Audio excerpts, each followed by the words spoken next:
Hello दोस्तों, आज हम पढ़ने जा रहे हैं प्रॉफिट एंड लॉस। क्या? Profit and loss. ठीक है, प्रॉफिट एंड लॉस पढ़ेंगे। अब यहाँ पर देखिए, अब यहाँ पर हम पहले प्रॉफिट एंड लॉस का कुछ डिफिनेशन पढ़ लेते हैं। प्रॉफिट का मतलब क्या है? प्रॉफिट मतलब आपको किसी सामान में, यानी कि आपने किसी सामान को खरीदा या फिर उसको अगर आपने सेल किया, उसमें अगर आपको कुछ फ़ायदा मिल जाता है तो उसे कहते हैं प्रॉफिट। और लॉस क्या है? अगर आपने मानो 300 का एक सामान किन लिया और उसको आपने 250 में खरीद 250 में आपने उसको बिका दिया, तो आपको हुआ लॉस। तो अब आपको जानना है कि प्रॉफिट एंड लॉस मतलब नुकसान और फायदे। तो कभी कभी नुकसान भी हो जाता है और फायदा भी हो जाता है।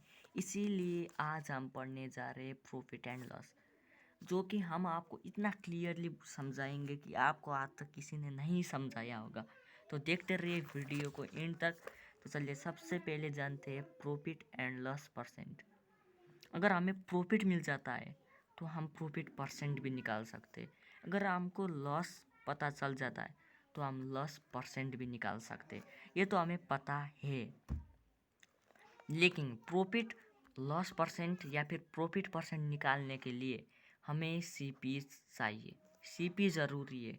इसलिए हमें कुछ फार्मूला को याद करना पड़ेगा जिससे आपको आसानी हो सके।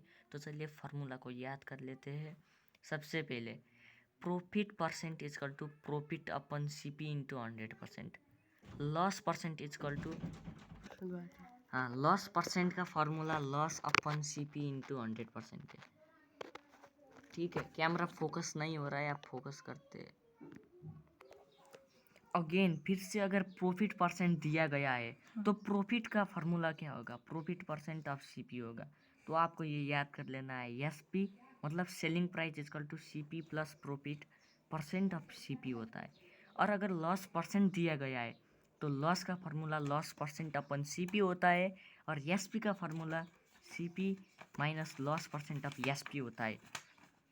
अगर एसपी आपको पता लगाना है और आपके पास प्रॉफिट परसेंटेज सीपी है तो आप 100 plus profit percent into CP अपन 100 इस फार्मूला को यूज कर सकते हैं। आप यहाँ के सारे फार्मूला का स्क्रीनशॉट ले सकते हैं जिससे आपको याद करने में आसानी हो।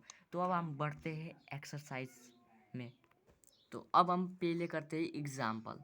यहाँ पर हमें सबसे पहले क्वेश्चन को समझना चाहिए। अगर आपने क्वेश्चन को नहीं समझा ना तो समझ लो आप आंसर तो क्या कुछ भी नहीं कर सकते।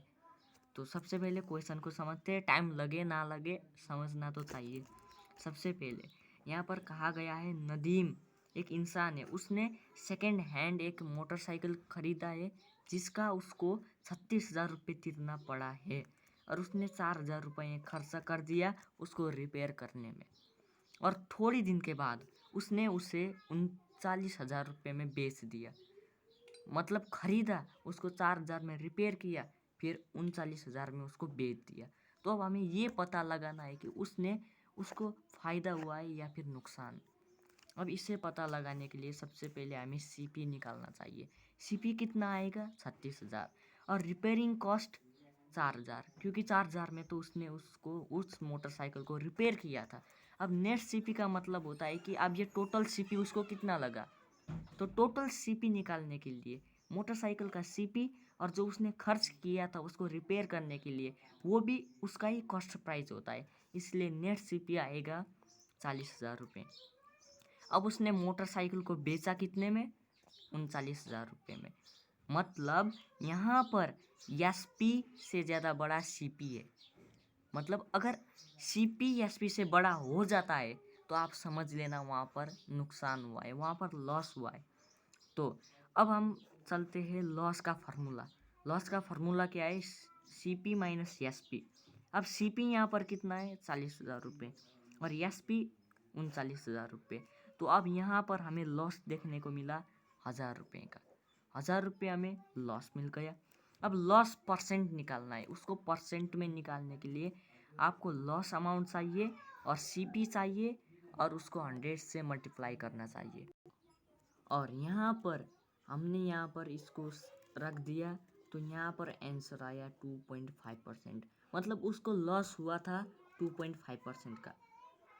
अब आप समझ गए लॉस और प्रॉफिट में डिफरेंस क्या है, और लॉस को कैसे निकालते हैं और लॉस परसेंट को भी कैसे निकालते हैं। अगर हमें लॉस पता चल जाता है तो हमें लॉस परसेंट भी पता चल जाएगा।